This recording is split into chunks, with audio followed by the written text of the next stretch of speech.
Por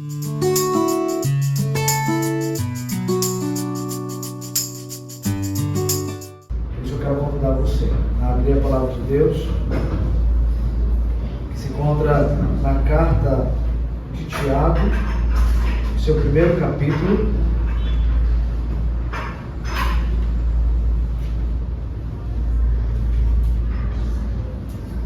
Tiago, seu primeiro capítulo. Faremos a leitura dos versos de 1 a 4.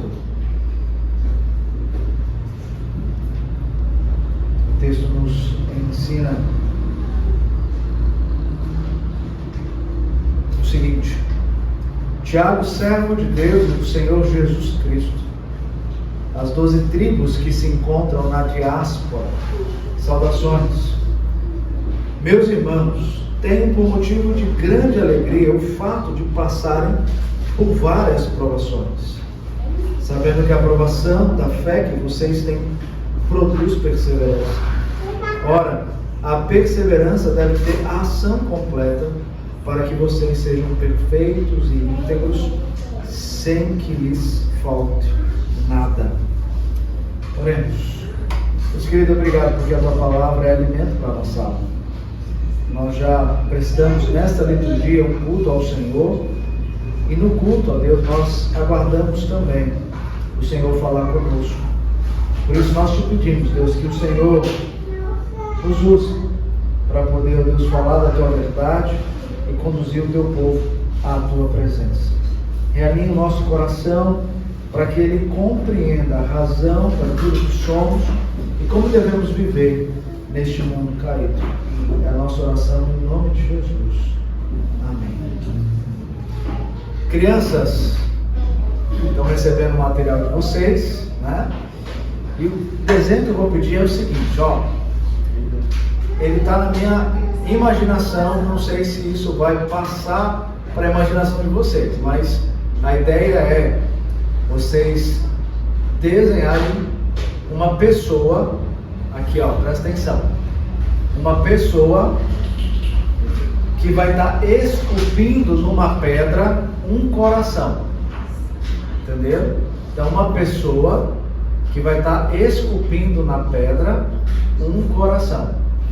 Então pode fazer metade pedra e outra metade já o coração começando a aparecer e um homem ali com a sua ferramenta esculpindo isso. Isso fará sentido depois para vocês lá na frente, tá bom? Esse é o desenho que vocês vão preparar para nós. Queridos, nós ao olharmos para esse texto, nós vemos algo interessante. Nós temos aqui Tiago exortando um povo para poder se alegrar no sofrimento. E ao mesmo tempo, essa alegria sendo contagiante e contínua, no meio da dor vai produzir algo em nós. O texto diz que vai produzir perseverança. Mas como nós podemos alegrar sofrendo? Como nós podemos nos alegrar quando a dor só escuta o nosso choro, a nossa angústia? Como podemos lidar com isso? Então nessa manhã nós queremos falar um pouco sobre a pedagogia do sofrimento. Nós podemos aprender algo quando estamos sofrendo? Podemos. O texto vai nos ensinar por que nós podemos. Ok? Uma coisa muito importante quando nós paramos para pensar no sofrimento é que o sofrimento, ele tem duas coisas que atua e faz no coração daquele que está sofrendo. A primeira delas é que o sofrimento para alguns pode ser algo que leva ele a se aproximar de Deus, porque ele entende que a dor que ele tem só pode ser resolvida aos pés da cruz. Então ele se aproxima do Senhor para poder buscar esse refúgio. Pode ser inclusive um não crente se aproximar do Senhor. Mas também o sofrimento pode causar no coração da pessoa que crê em Deus, que crê em Jesus, o outro lado. Ao invés de se aproximar, ela se afastar, porque ela não entende que Deus, sendo Deus, está permitindo que essa dor sobrevenha. Então ela pode se afastar do Senhor. Tem um autor muito conhecido de alguns, chamado Timothy Keller. Ele passou por diversos sofrimentos e diante de um sofrimento dele, que levou inclusive à morte, ele escreveu um livro falando sobre como caminhar em meio ao sofrimento. E nesse livro ele fala sobre esse aspecto. Ele diz o seguinte: o sofrimento se encontra no âmago da descrença e da crença em Deus, do motivo de as pessoas regredirem ou amadurecerem caráter, de como Deus se torna menos real ou mais real para elas. E quando nós estudamos a Bíblia, buscando entender esse padrão profundo, descobrimos que o grande tema da Bíblia é como Deus traz alegria plena, não só apesar do sofrimento, mas através dele. Assim como Jesus nos salvou, não apesar do que sofreu na cruz, mas por causa da cruz. Ou seja, ele está nos dizendo que o sofrimento, de fato, ele tem esse trabalho no coração do ser humano. Ou levá-lo à crença de que só Deus é a solução para o problema dele, ou a descrença de que nem Deus pode resolver o problema que ele está sentindo em seu coração. O que Tiago está nos dizendo? Ele está dizendo para nós que nós, ao entendermos toda a obra de salvação, nós teremos a condição de, inclusive no sofrimento, nos alegrar. E nós precisamos entender por que ele está falando isso. Ao olhar para o contexto da carta. Quem escreve essa carta, nós sabemos que é Tiago, ele se apresenta assim. Mas nós sabemos que não só esse Tiago que está falando aqui, foi o único Tiago citado nas Escrituras. Nós temos 3 Tiagos nas Escrituras. Nós temos 2 que são apóstolos e um que é irmão de Jesus. Então nós temos um apóstolo que era Tiago, irmão de João, o outro, Tiago também, apóstolo conhecido como filho de Alfeu, e nós temos o Tiago, irmão de Jesus. Quem é esse Tiago que escreve? O Tiago, irmão de Jesus. E por incrível que pareça, o próprio Jesus vai dizer que os seus irmãos, lá em Lucas, se tornaram incrédulos diante do próprio Jesus e daquilo que ele fazia e de quem ele era. E Tiago estava no meio deles. Mas Tiago parou para conhecer Jesus de perto. E quando ele passou a entender quem era aquele que ele conhecia como seu irmão, ele percebeu que ele, de fato, precisava se aproximar e viver com esse Jesus. E então Tiago, ele começa a sua carta se apresentando não como irmão de Jesus. Ele poderia fazer isso, né? Ele poderia já dar uma carteirada naqueles a quem ele está escrevendo para se alegrar do sofrimento, mas ele não faz isso. Ele não chega para eles e fala assim: eu sou irmão de Jesus, por isso eu estou dizendo isso para vocês. Pelo contrário, ele começa a epístola dizendo: Tiago, servo de Deus e do Senhor Jesus Cristo, e a vocês que estão dispersos pela Roma, a vocês eu escrevo essa carta. Quando ele fala aqui da diáspora, ele está falando daqueles que, se vocês lembrarem, estavam com Estevão na mesma perseguição em que Estevão foi apedrejado. Mas por conta dessa perseguição, a casa desses judeus foram açoitadas. Deixaram os seus bens, deixaram as suas casas e fugiram, por conta da perseguição que sobreveio a eles. E então, eles espalharam-se por meio da província romana. E é a esses que estão fugindo de uma perseguição, que perderam as suas posses, que Tiago vai escrever e vai dizer para eles que eles têm que se alegrar no meio do sofrimento. E esse Tiago se tornou um grande líder de Jerusalém. E ele pôde falar com autoridade a esses que o reconheciam como esse líder de Jerusalém, essas palavras.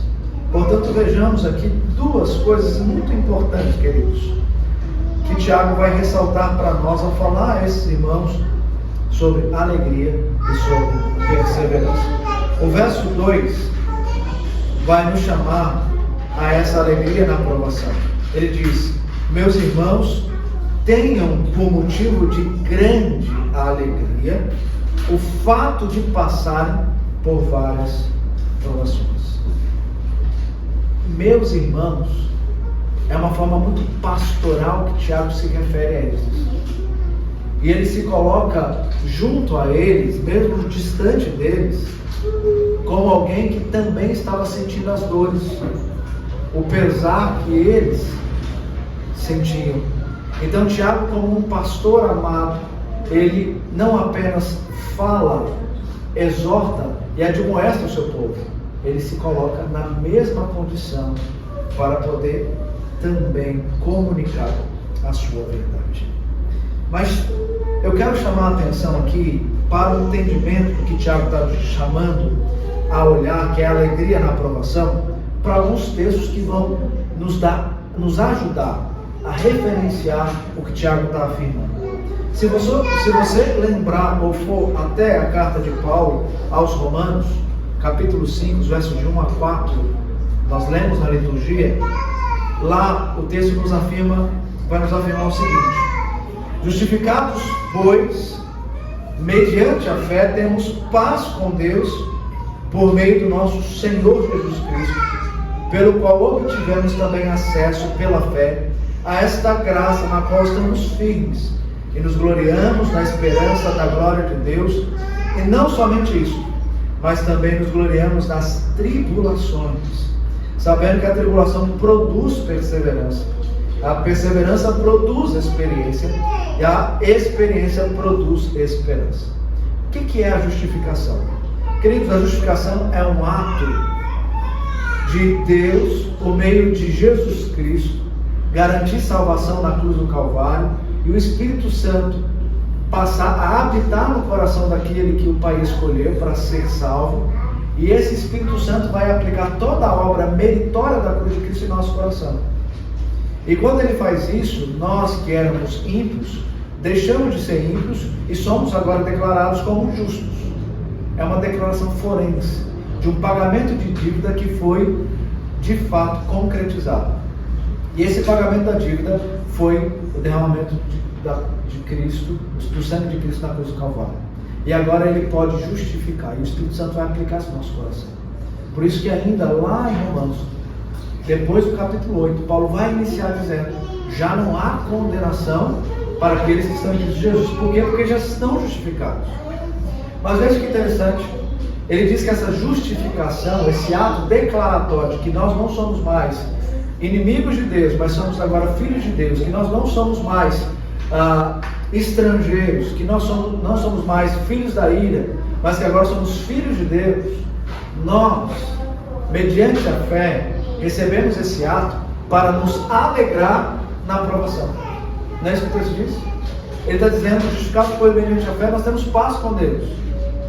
Mas essa paz com Deus vai gerar em nós a certeza de que nós podemos alegrar na aprovação, porque a aprovação vai conduzir a nossa vida, vai conduzir o nosso desenvolvimento a um caminho de experiência. E ele segue essa sequência. Produz, sabendo que a tribulação produz perseverança, a perseverança produz experiência, a experiência produz esperança. Então a justificação nos conduz à aprovação, às tribulações, e passar por isso com alegria. Mas o texto não está sozinho em meio a essas afirmações. Nós podemos olhar para o próprio Jesus, lá nas bem-aventuranças, afirmando que é feliz, ou é felicíssimo, aquele que por causa de Cristo é insultado, é perseguido, e mentindo contra eles, dizendo qualquer mal contra eles, eles podem se alegrar. Bem-aventurados são vocês, quando por minha causa os insultarem, os perseguirem e mentindo, disserem todo mal contra vocês. Jesus está falando para aqueles que já são salvos, que felizes são vocês quando por minha causa forem perseguidos e difamados. Alegrem-se e exultem, porque é grande a sua recompensa dos céus. Quando nós vamos também para a primeira epístola de Pedro, essa mesma que nós lemos também na liturgia, mas nos versos 3 e 7, nós vamos encontrar Pedro falando sobre esse aspecto da tribulação e da alegria condicionada à nossa salvação. Bendito seja o Deus e Pai de nosso Senhor Jesus Cristo, que segundo a sua grande misericórdia nos regenerou, nos salvou para uma viva esperança, mediante a ressurreição de Jesus Cristo dentre os mortos, para uma herança que não pode ser destruída, que não fica manchada, que não murcha e que está reservada nos céus para vocês, que são guardados pelo poder de Deus mediante a fé para a salvação preparada para ser revelada no último tempo. Nisso vocês exultam, embora no presente, por breve tempo, se necessário, sejam contristados por várias provações, para que, uma vez confirmado o valor da fé que vocês têm, muito mais preciosa do que o ouro perecível, mesmo apurado pelo fogo, resulte em louvor, glória e honra na revelação de Jesus Cristo. Pedro também vai afirmar que somos salvos para uma viva esperança, não isentos de sofrimentos. Na verdade, vivemos contínuas perseguições, mas devemos nos alegrar, porque a nossa fé tem um valor e será confirmada para a glória de Deus. Que alegria então é essa que Tiago está dizendo? À luz desses textos, nós podemos afirmar que essa alegria não é essa alegria de estado que nós encontramos quando recebemos algo valoroso para nós e traz essa sensação, essa emoção de alegria. Não é isso. Não é um presente que nós recebemos para pontualmente nós nos alegrarmos ao desfrutarmos enquanto aquilo é para nós valoroso. Mas o presente que nos traz alegria é o presente da salvação. Ou seja, o que esses textos de Tiago está afirmando para nós é que a alegria ela está associada não ao sorriso de algo que mexeu conosco, mas a alegria está condicionada à salvação e à presença de Deus em nós. A alegria está condicionada à salvação e à presença de Deus em nós. Tiago pode exortar a isso, porque Tiago está chamando a atenção para eles lembrarem justamente da salvação que receberam em Cristo Jesus, para lembrarem daquilo que eles são em Cristo Jesus, para que entendam que mesmo a perseguição que eles estão sofrendo é em nome de Cristo Jesus, é para a glória de Cristo Jesus, e tudo isso vai forjar, vai preparar, vai conduzir-nos a um desenvolvimento da fé. Tiago está exortando para que eles entendam que o Espírito Santo, o Consolador que habita neles, aplicou essa obra de salvação e a palavra de Deus no coração deles. E é esse Cristo Jesus, é essa obra de Cristo Jesus que nos ajuda a lutar em meio às nossas lutas. Por isso que também Paulo vai afirmar em Romanos que nós não sabemos orar como convém, mas o Espírito que intercede por nós com gemidos inexprimíveis. É o Espírito que em nossas fraquezas nos ajuda a nos colocar diante da presença daquele que é certeza em nós como nosso Senhor e Salvador Jesus Cristo. Mas veja, esses crentes, apesar de tudo isso, eles poderiam dizer: mas ok, Tiago, beleza, mas você não entende o tamanho da dor que nós estamos sentindo. Você não entende o que nós de fato estamos passando aqui.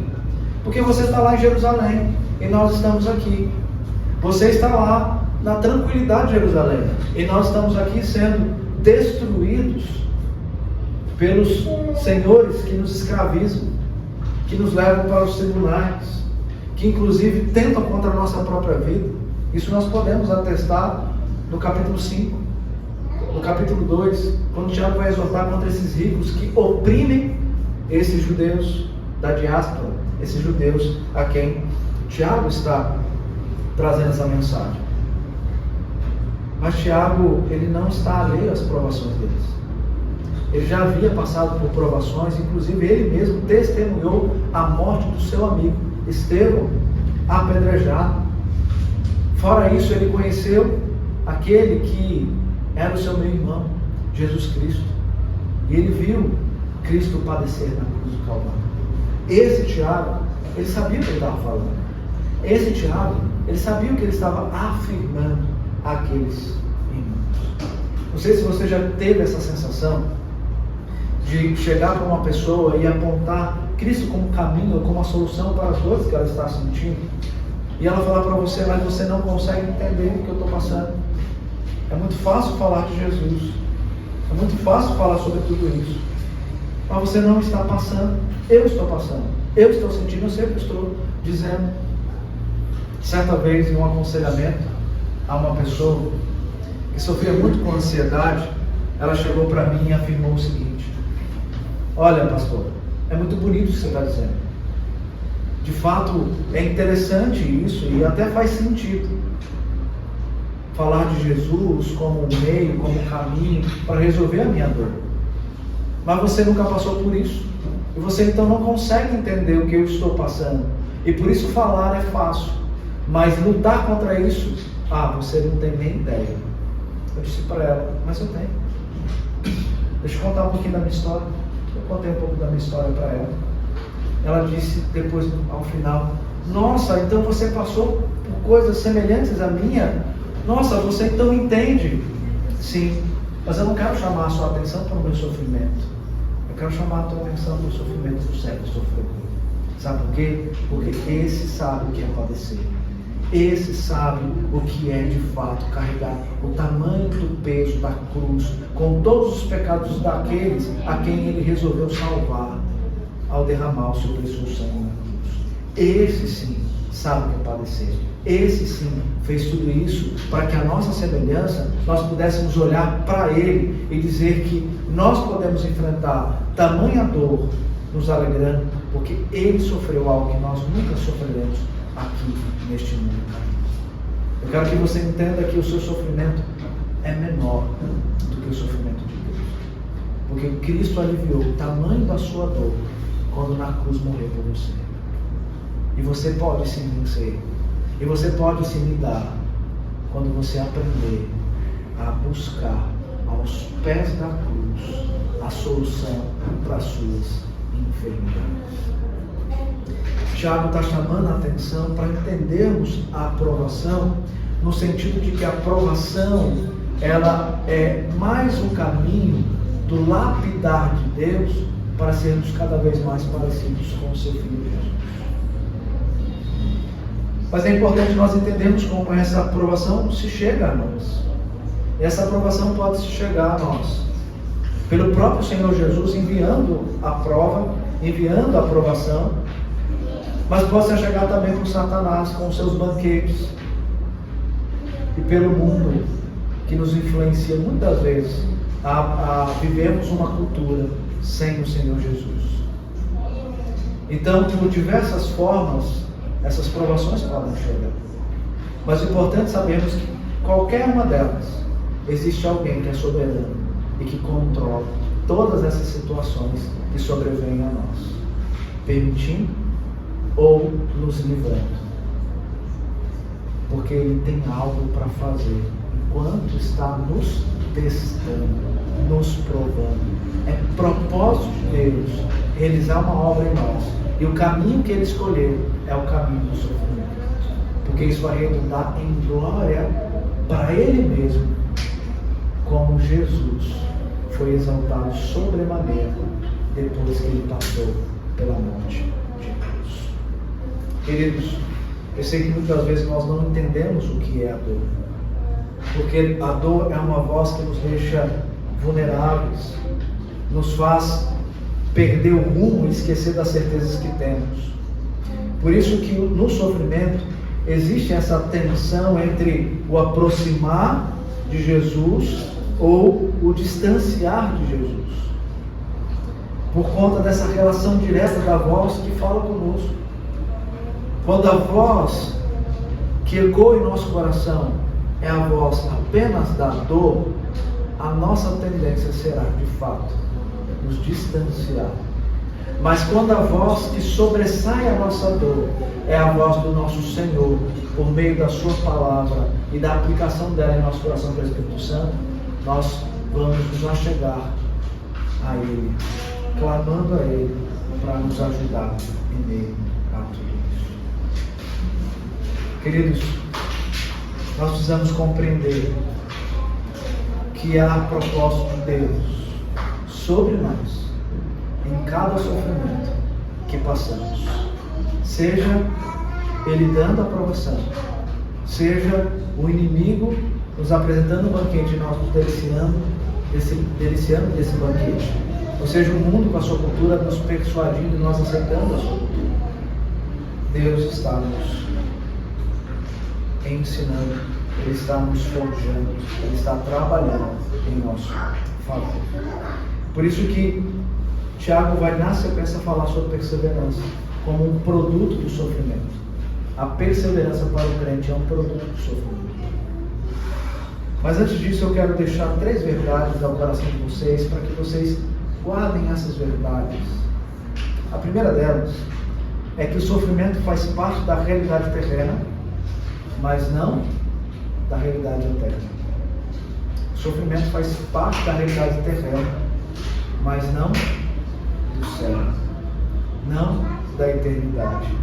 A Escritura vai dizer: no mundo passais por aflições, mas tem de bom ânimo, porque eu venci o mundo. E esse próprio Jesus que diz isso é aquele que vai dizer que naquele grande dia, quando Ele resgatar a sua igreja, Ele vai enxugar dos nossos olhos todas as lágrimas, porque não haverá mais dor e nem angústia. Então a primeira verdade é que o sofrimento faz parte da realidade eterna, mas não eterna.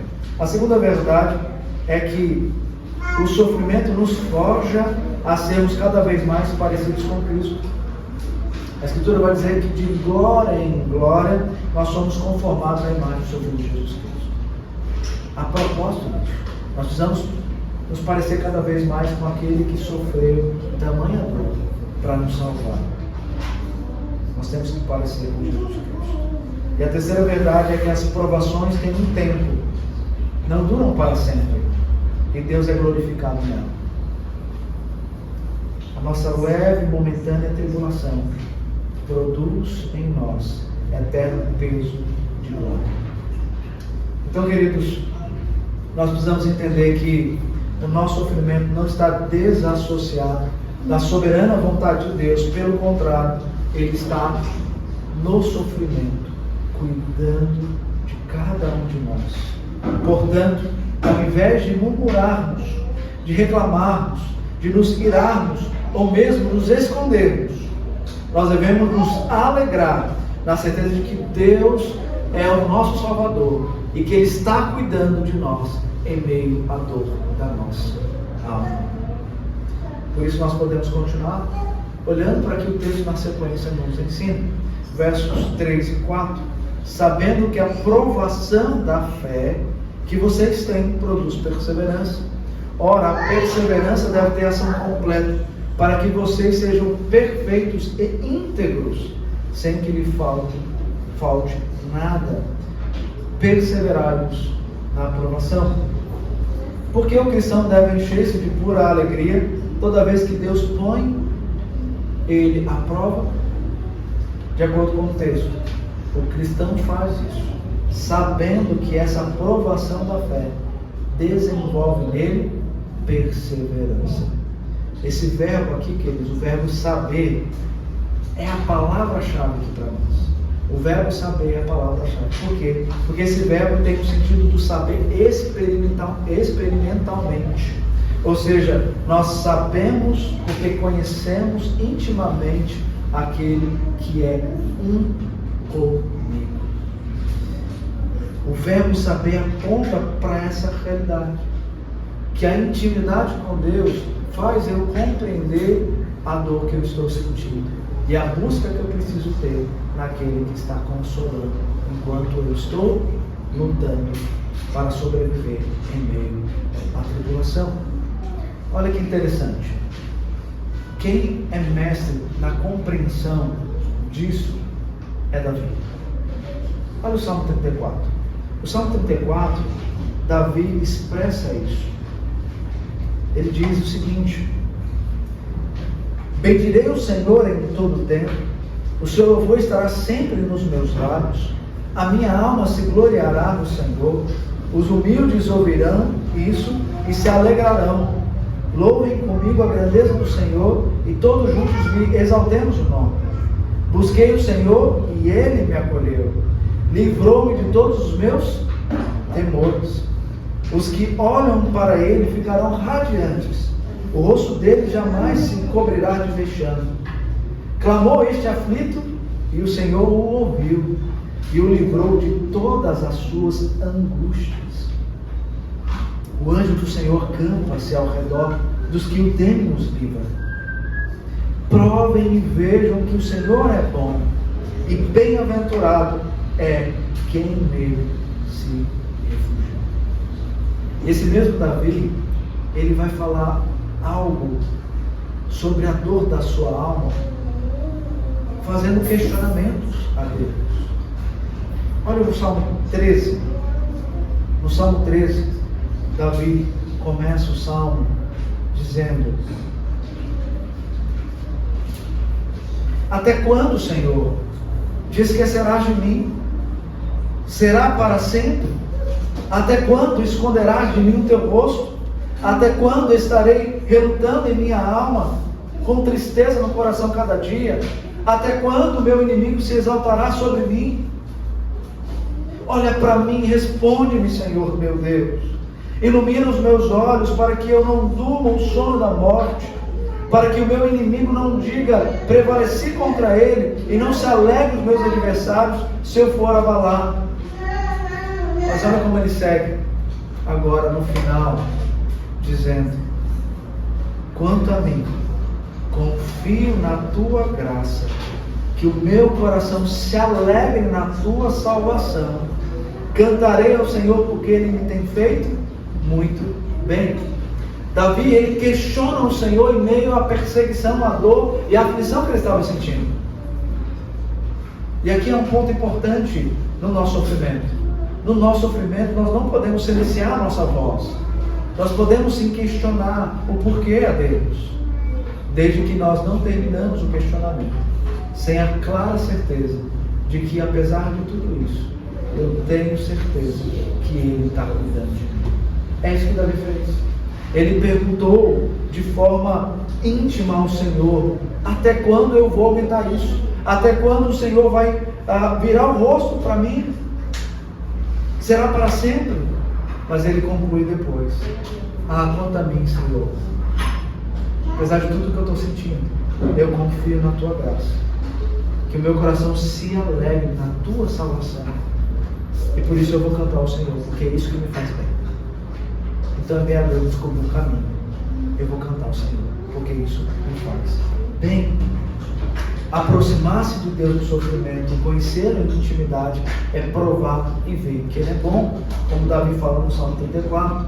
O entendimento do crente é que Deus é soberano e possui o controle de todas as situações e experimenta isso desde a sua salvação.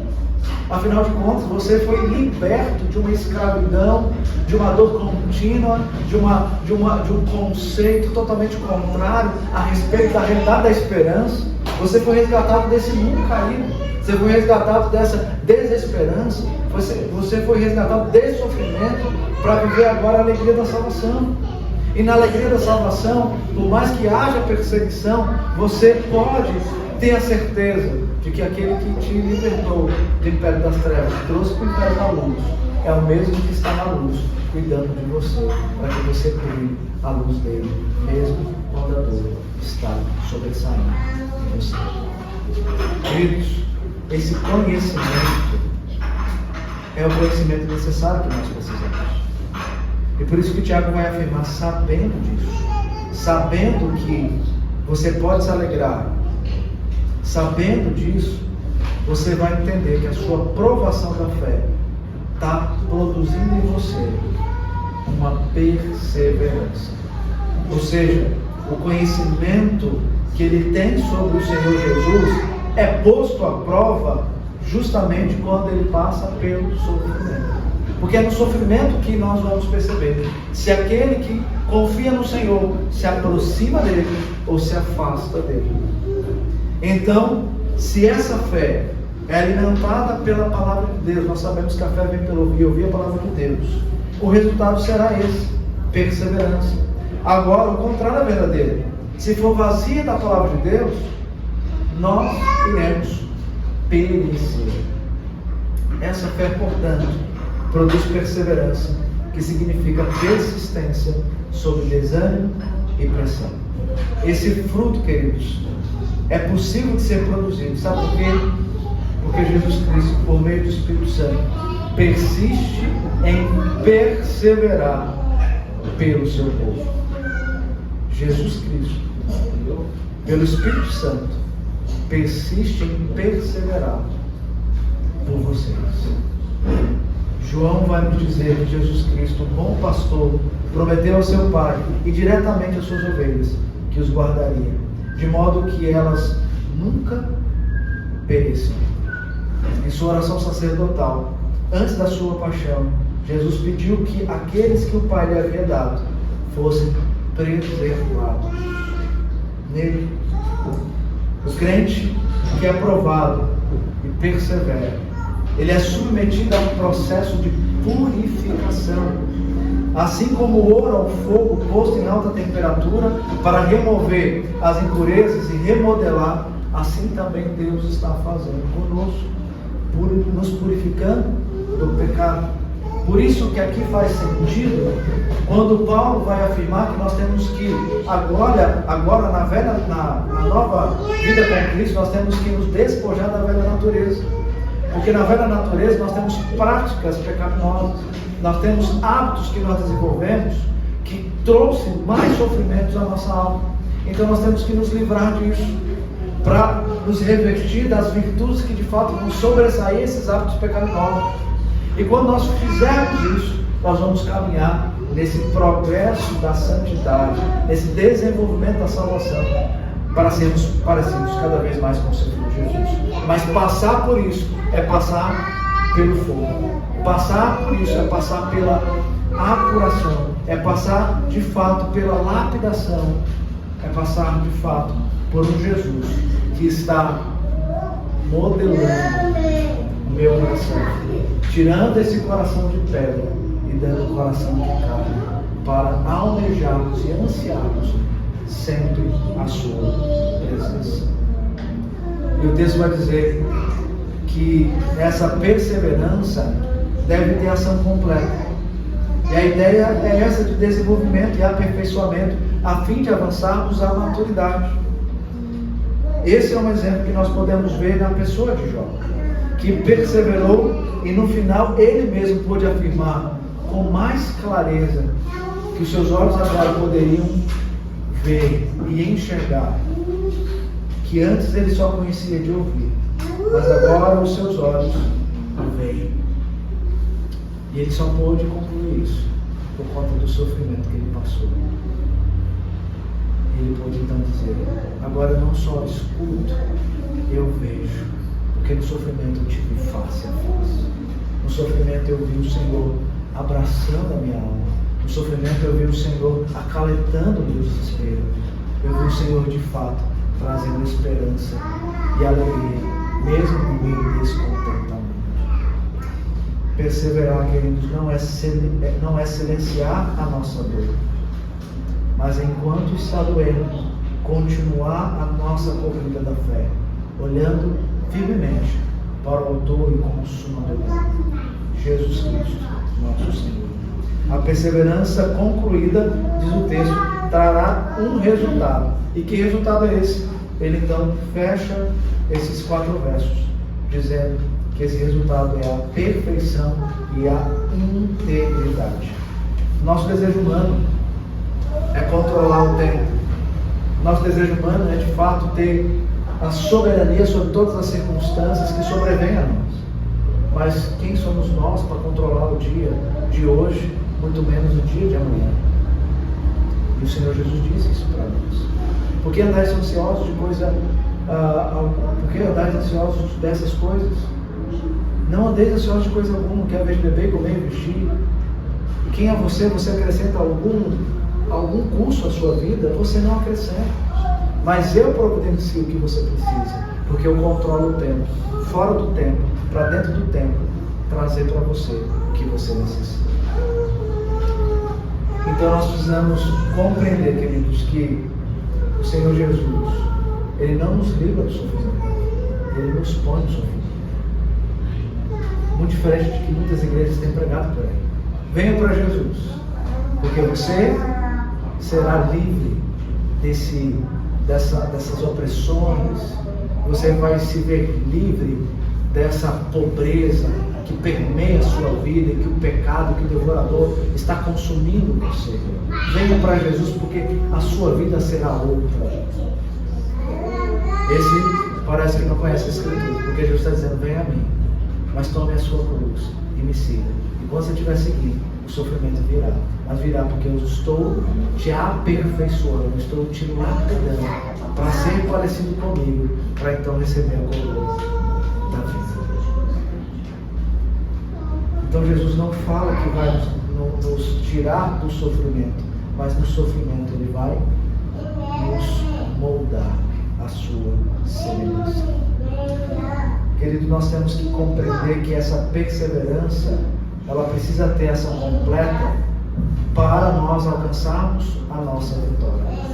E essa é a ideia que o texto está dizendo.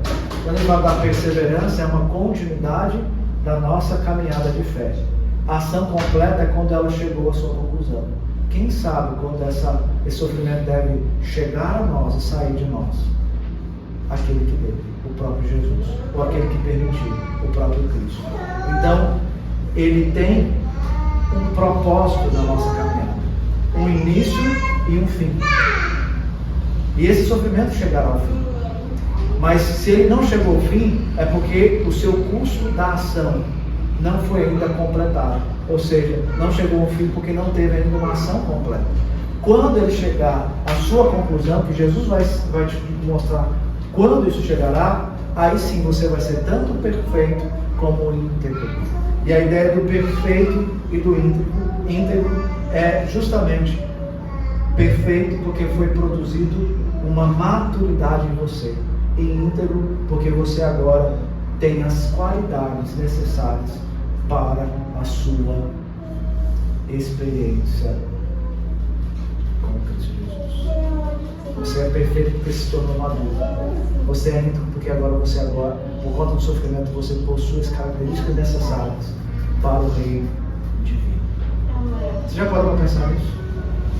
E essa é a pedagogia do sofrimento. Esse é o meio que o Senhor Jesus está nos ensinando. Deus está nos capacitando a perseverar enquanto Ele faz a boa obra em nós. Não tem nenhuma coisa sobrenatural que não seja a vontade de Deus permeando o trabalho que Ele está fazendo em nós. Por isso, queridos, a realidade é: venha para sofrer, mas amparados pela graça salvadora, certos do consolo e da esperança, enquanto estão sendo lapidados à imagem do seu Filho Jesus Cristo. Crianças, esculpir em uma pedra não é nada fácil. Mas Jesus Cristo, Ele faz isso conosco. Quando Jesus Cristo, Ele entra no coração de vocês, o coração de vocês que era um coração propenso a sempre desobedecer, a buscar fazer coisas que desagradam a Ele e a sua família, Ele foi lá e tirou esse coração que era como uma pedra, removeu esse coração e colocou um coração de carne. Ele foi lá e moldou a sua vida. Ele te reestruturou novamente para agora você almejar ou ter o desejo de viver para Ele. É isso que Ele faz. Então o desenho, ele tem esse propósito de mostrar para você que esse que você desenhou é o mesmo que fez algo maravilhoso em você. O que Ele fez em você? Ele te salvou. Mas se Ele ainda não te salvou, Ele é poderoso para fazer. E você pode orar a Ele e pedir para que Ele transforme o coração de pedra que você tem para um coração de carne, a semelhança do coração de Jesus Cristo. Vocês entenderam? Esse é Jesus. Esse é o nosso Salvador. Eu quero concluir, como sempre, trazendo para nós uma aplicação prática do que nós vamos fazer daqui para frente. O que podemos fazer enquanto nós estamos sofrendo e tendo que caminhar o sofrimento até que essa ação seja completa. O que nós podemos fazer? Duas coisas, dois exercícios práticos para nós. Primeiro, cante. O que Davi fez no Salmo 13? Depois que ele fez vários questionamentos, ele concluiu dizendo: quanto a mim, Senhor, eu vou louvar o teu nome. Louve ao Senhor. Pegue ali a sua plataforma de música, tire aquelas músicas que não tem nada a ver com Jesus Cristo, que não aponta para esse caminho. Pais, tiram essas músicas da cabeça dos seus filhos, mas coloquem na cabeça deles as músicas que eles vão poder amanhecer adorando ao Senhor, dormir adorando ao Senhor, se pegar na escola do nada cantando louvores ao Senhor, as pessoas perguntando: mas por que você está cantando essa música aí? Porque Jesus Cristo me salvou. Nós temos que mudar a nossa forma de enxergar quem nós somos em Cristo Jesus. E isso passa por uma mudança de mente, que vai resultar numa mudança de comportamento. E esse comportamento passa por coisas pequenas mesmo, mas que são grandiosas no fato de que elas têm uma influência em nós. Então, coloque as suas crianças para escutarem músicas que vão apontar para Jesus Cristo. E cantem juntamente com elas essas canções, como cantamos Isaías 53, do servo sofredor. Quando vocês estiverem desesperados, ansiosos, angustiados, o que vocês precisam fazer? Cantar ao Senhor. Crianças, quando vocês estiverem tristes, por conta de algo que aconteceu com vocês, sabe o que vocês precisam fazer? Cantar. Mas cantar a quem? Ao Senhor Jesus. E a segunda coisa é a gratidão. O coração grato traz para nós resultados benéficos na luta contra as nossas dores da alma. A gratidão. Mas nós vamos agradecer o quê? O mundo está dizendo que a gratidão é um caminho que nós devemos buscar para lidar com a depressão, com a ansiedade. Isso o mundo ensina. Isso as terapias ensinam. E está certo. No entanto, eles não têm onde agradecer de forma a trazer resultados benéficos se a gratidão não for no Senhor. Mas nós temos a gratidão no Senhor. Por isso nós podemos devotar a nossa gratidão no nosso Senhor Jesus Cristo que nos salvou. Porque o que Ele fez para nós, de fato, foi uma obra miraculosa. Foi um milagre. E esse milagre eu tenho que visitá-lo todo dia em minha memória, em meu corpo, em minha alma, para saber que agora o que eu sou em Jesus Cristo, o meu Salvador. E o meu coração vai resultar em gratidão. Então esses dois aspectos vão nos ajudar a lidar com as nossas dificuldades, os nossos sofrimentos, enquanto caminhamos, perseverando, e Deus vai lapidando e moldando a nossa vida. Louvar ao Senhor Jesus e agradecer ao Senhor Jesus. Pais, ensinem as suas crianças a serem gratos pela salvação de Jesus todos os dias. Na oração que você fará com Ele, ou que Ele fará, peça para Ele agradecer a salvação de Jesus. Isso vai trazer resultados benéficos para Ele, como ser humano, neste mundo. Que Deus abençoe, nos ajude e nos fortaleça a compreender toda essa pedagogia do sofrimento que o Senhor Jesus nos ensina nesta manhã. Muito obrigado por nos acompanhar até o final deste vídeo. Para receber mais reflexões e ficar por dentro dos próximos conteúdos, te convidamos a seguir as nossas redes sociais que estão na descrição. Alguns vídeos aparecerão na tela caso queira continuar nos assistindo. Abraço e até a próxima.